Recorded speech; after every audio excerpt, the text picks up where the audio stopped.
How's it going, everybody? I'm DJ Vex. I got a lot of good feedback from you guys on my last video about some beginner cottagecore tips. In this video, I'm going to go more in depth and walk you guys through some of the ideas and looks that I've tried on my island.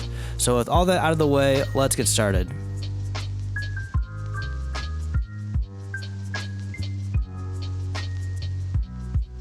So tip number one is adding an island in front of your house.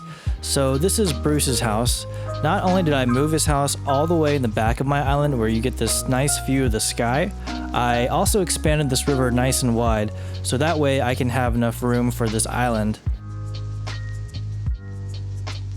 What I usually like to do is create a 5x5 island and I kind of slowly chip away at it to make it look a bit more natural and not so square.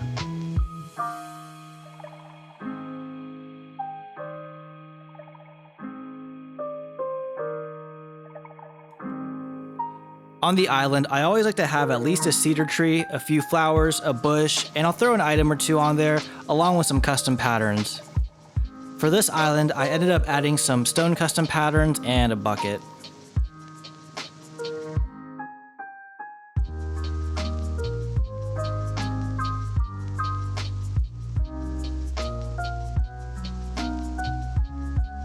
Another tip I'd like to mention is that I like to use the camera app a lot so I can check to see how it would look in a photo. Because after all, if you spend hundreds of hours on your island and didn't get any Instagram pics of it, did it really even happen? For the river, I usually avoid straight lines and try to add little divots here and there just to make the river more natural looking.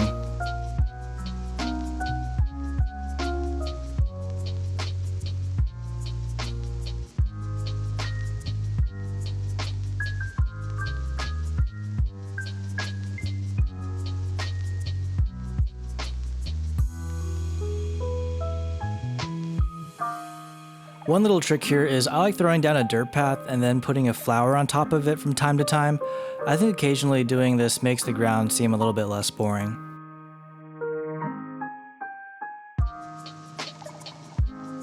Going back to Bruce's front yard, I added some more stepping stone custom paths leading up to the entrance of Bruce's house. I try to avoid making it too straight, and I use multiple variations of the stepping stone pattern so that the path doesn't look so repetitive. And here I added some circular rock patterns, which are actually 4 patterns.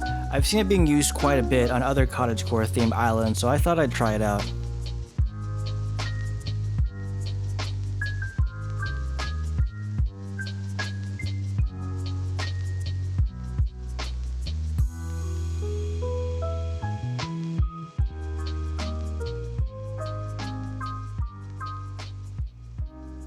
I also added a few cedar trees near the front of Bruce's house.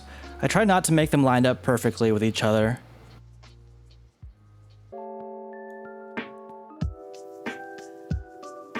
Here I'm just adding a couple items for decoration. I like items like the bucket, terrarium, log stakes, and stack of books.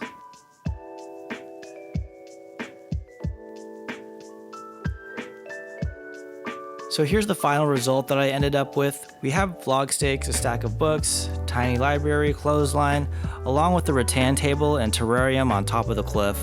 I also added some custom patterns and flowers here and there to fill out the empty space.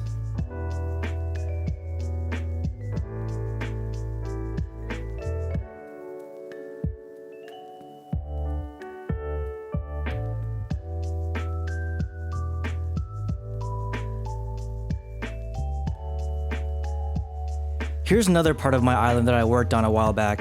I wanted to create a lake with a bench where you could get a decent view of a double-layered waterfall in the distance. I also added this telescope and a few garden lanterns scattered around as decoration. Make sure you use a cool vintage filter when you take a picture too.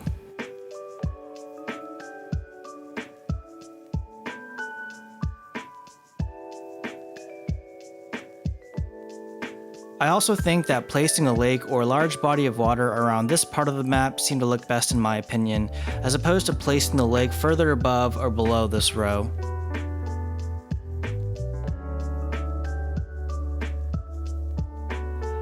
I also added the secret area that I pretty much just stole the idea from another island tour that I saw on YouTube. The rest of my island has mostly white flowers, but here I added blue hyacinths and blue mushroom lamps to make it look different from the rest of my island.